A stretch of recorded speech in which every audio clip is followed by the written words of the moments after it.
good morning. I'm talking with narrative therapist Hannah Rachel Fruman this morning. Hi, Hannah. How are you? Good morning. I'm well, Hannah, thank you. How are you? Very well, thank you. Hannah, I'd like to know, what is a narrative therapist and why did you retrain as a narrative counselor?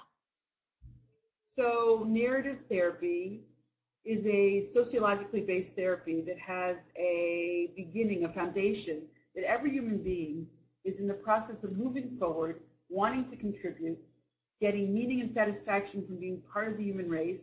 It's very positive, and it's very believing in the resources and the aspirations of every human being, no matter what state they're in. So that's why I became very interested in it. And what studies are involved in becoming a narrative therapist?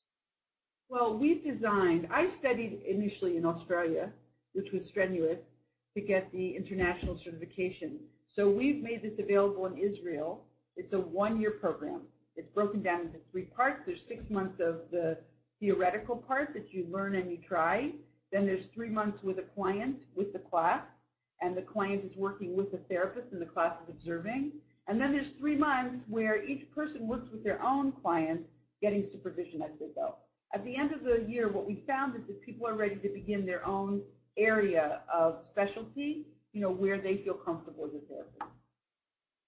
And are the courses taught only in Hebrew, or can they be taken in English as well? No, they're very much in English and in Hebrew, both. And we're located in Jerusalem. That's where we have our home base. And do you have to have some sort of training before becoming a narrative therapist? Say I was a journalist and I just wanted to have a change in career. I had this calling. Would I be able to come and take the 1-year course, or would I have to be a qualified psychologist or psychiatrist before taking the narrative therapy course? This is actually a very radical thing about us. I've been told by many people, where every class that we teach, we have a combination of college professors, social workers who are retraining, people who are just entering the field, graduate students in social work and psychology, teachers, everything you can imagine. We've even had a bunch of grandmothers in the class. So what we find is that everybody uses it for their own purposes. Some people want to use it with their family. Some people want to use it to do volunteer work. And then many people want to spice up what they're doing in their profession. And perhaps can you share with us one story of exactly how narrative therapy can help somebody? Okay.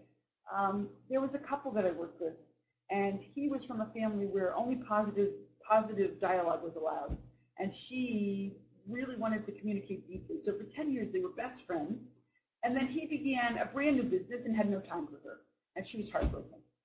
So when they came in for narrative counseling, what we found out is that he had been kind of feeling put upon by all the deep communication because of his family's value, but then we realized that his parents were divorced.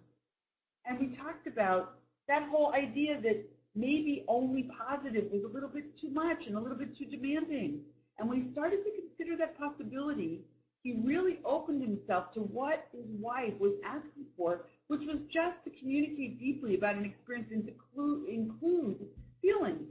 So once he was open to that, he felt very much like this was an important avenue for him to take with this woman who had supported him so well throughout his decade of life. And he was able to become more flexible and more contributing to the marriage. And they're still married today, thank God. Wonderful. Thank you. Thank you so much for sharing this important information with us. Thanks, Okay. Hannah. Bye.